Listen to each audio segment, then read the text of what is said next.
Welcome to our series on Ignatian wisdom as we go through the lessons from Ignatius from his autobiography. Last time we mentioned that Ignatius went to Flanders every year to gain funds so he can continue his studies without interruption. He writes this in his autobiography.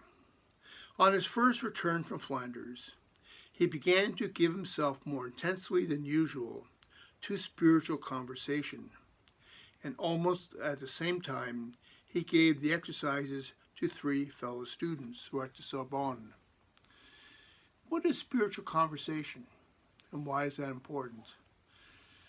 A number of years ago, Tom Clancy, a Jesuit writer, not the Hunt for Red October Tom Clancy, but a Jesuit from the southern province, wrote a book called The Conversational Word of God, and isolated that for Ignatius, having conversation, ordinary conversation with people, was very fruitful and ministerial.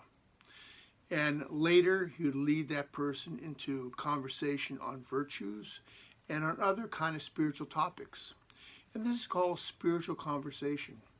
Ignatius did not think of this as wasting time, but rather as a strategy of gaining trust and openness, transparency with the other, so he can begin to minister to the other person.